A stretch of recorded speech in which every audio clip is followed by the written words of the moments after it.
హోరాహోరీ అంటే తేజ గారి మూవీ. హోరాహోరీ అంటే ఏ విషయమైనా కూడా ఎక్కువ హడావుడితోటి. హోరాహోరీ అంటే హడావుడిగా ఏదో. హోరాహోరీ అంటే జీవితంలో ప్రతిసారి పోరాడుతూ ఉంటాం, ప్రతి విషయం కోసం పోరాడుతూ ఉండాలి. ఫైటింగ్ కా హారర్ మూవీ అనుకుంటున్నాను. హోరాహోరీ.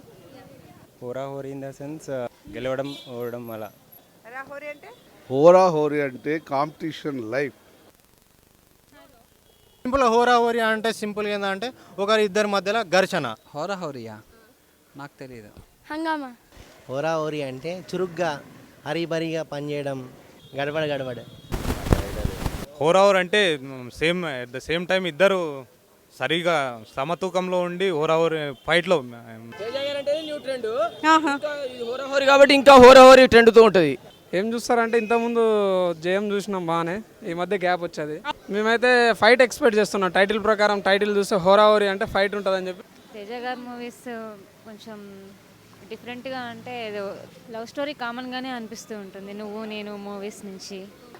బెస్ట్ డైరెక్టర్ అమ్మ తేజ గారు. యువతి యువకుల మధ్య ఉండే ప్రేమే కాదు, ఉన్మాదం, ఇప్పుడు ర్యాగింగ్, ఇట్లా ఉన్మాదం, ఆడవాళ్ళ మీద అత్యాచారాలు ఇవన్నీ జరుగుతున్నాయి. వీటి మీద సంబంధించింది సోషల్ యాక్టివేషన్ ఎట్లా ఉండాలి, సమాజంలో ఎలా ఉండాలి, కొన్ని విషయాలు చూసుకోవాలి. వీటి గురించి సంబంధించినట్టుగా ఉండాలి. హోరాహోరీ పోరాటం ఇప్పటికీ జరుగుతుంది.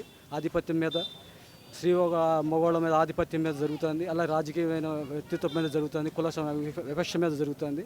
హోరాహోరీని పేరు పెట్టడమే కాదు, అందులో ఉన్న సామాజిక లక్షణాలు ఉండాలి, స్వభావాలు ఉండాలి.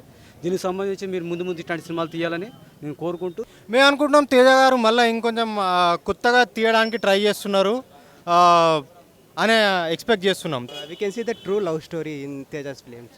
Most of all the films like Chitram and Nuvvu Nenu, in all the films he shown the real concept of love. ఇప్పుడు బాహుబలి తీసిందంటే అంతకన్నా బాగా తీయాలనే ఉద్దేశంలో హోరాహోరీ సినిమా వస్తుంది కాబట్టి ఇంకా టాప్గా డైరెక్షన్ తీసేసి మంచిగా అందరు కూడా ప్రేక్షకులందరూ కూడా ఉత్తేజపరచాలని చెప్పేసి కోరుకుంటున్నాను. పిక్చర్ రిలీజ్ అయ్యి మంచి వరవడితోటి వచ్చి అందరినీ ఆనందింపజేయాలని మా యొక్క ఉద్దేశం. నిజమే కదా, రెండు టాపిక్స్ మీద వస్తున్నాయి. బోర్గా ఉంది, ఎప్పుడు చూసిన మూవీ సేమ్. తేజ అంటే యాక్టివ్ డైరెక్టర్, యాక్టివ్ పర్సన్. ఎవరైనా ఇప్పుడు కొత్త సినిమాలు ఎలా ఉంటున్నాయంటే దానికి కాంపిటీషన్ రావాలంటే 100% మంచిదే ట్రై చేస్తారు కదండి. If it turns out good, ఆయన బాగా తీసినట్టు, దానికి మనం ఏం చెప్పలేం. న్యాచురల్గానే తీస్తారండి, చాలా బాగుంటుంది. మన తేజ గారు ఇప్పుడు ఉన్నారు కదా, సెన్సేషనల్ డైరెక్టర్ కాదు, అసలు సెన్సేషనల్ హీరో. ఆయన కనిపించకపోయినా కానీ తెర వెనుక హీరో కదా.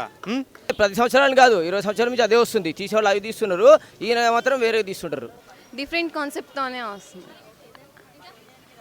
అలా వస్తేనే కొంచెం డిఫరెంట్గా ఉంటుంది. మోస్ట్లీ అందరు లైక్ చేస్తారు కూడా.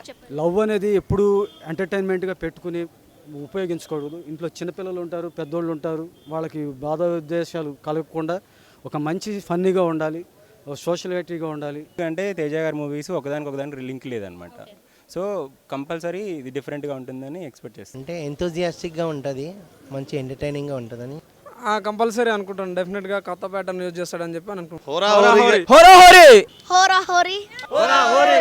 హోరాహోరీ. హోరాహోరీ. హోరాహోరీ. హోరాహోరీ.